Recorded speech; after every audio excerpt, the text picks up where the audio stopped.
Proses pelaksanaan kemerdekaan Indonesia. Proses kemerdekaan Indonesia tidak terjadi secara tiba-tiba, melainkan melalui rangkaian peristiwa penting yang diawali dengan persiapan matang oleh para tokoh nasional. Peristiwa ini melibatkan pembentukan badan-badan perumus kemerdekaan, peristiwa yang mempercepat proklamasi, hingga pembacaan teks proklamasi pada 17 Agustus 1945.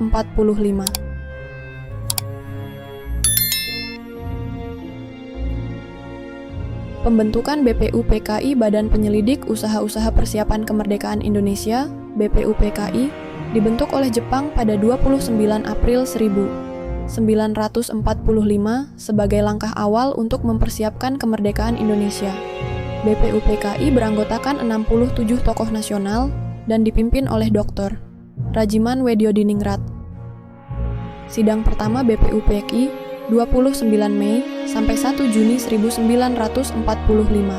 Sidang pertama BPUPKI membahas dasar negara Indonesia. 3 tokoh utama mengajukan konsep dasar negara dengan pemikiran yang berbeda, yaitu Muhammad Yamin, Supomo, dan Soekarno. Muhammad Yamin mengusulkan 5 asas dasar negara, yaitu peri kebangsaan, peri kemanusiaan, peri ketuhanan, peri kerakyatan, kesejahteraan rakyat. Yamin juga menekankan pentingnya persatuan dan sejarah kebangsaan Indonesia yang telah lama berkembang sebelum kedatangan kolonialisme. Ia percaya bahwa Indonesia harus menjadi negara yang bersatu dengan menjunjung tinggi nilai-nilai kemanusiaan dan demokrasi.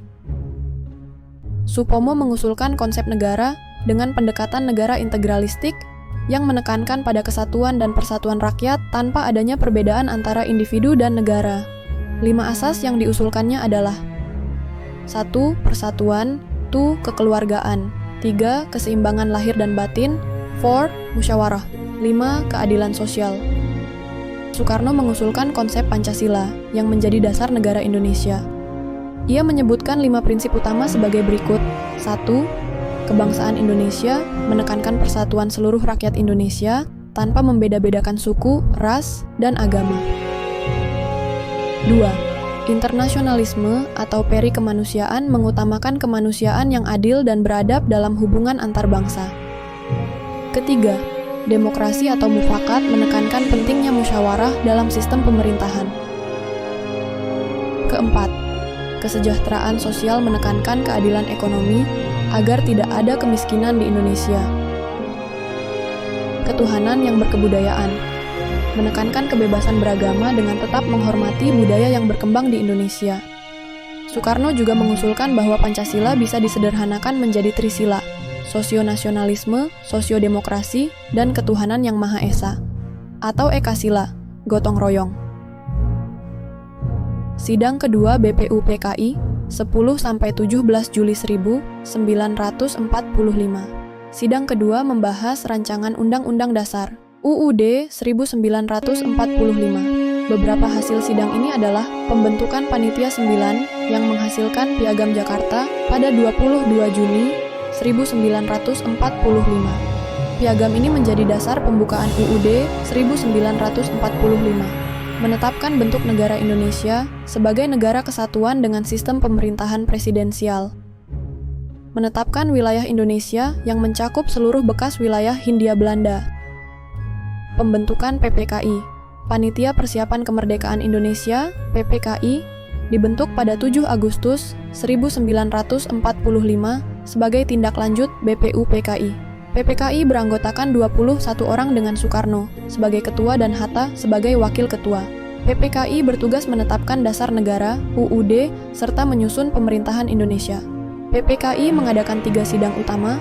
Sidang pertama, 18 Agustus 1945, mengesahkan UUD 1945 sebagai konstitusi negara, menghapus kalimat dengan kewajiban menjalankan syariat Islam bagi pemeluknya dalam Piagam Jakarta demi menjaga persatuan bangsa, memilih Soekarno sebagai presiden dan Muhammad Hatta sebagai wakil presiden, membentuk Komite Nasional Indonesia Pusat (KNIP) sebagai badan legislatif sementara.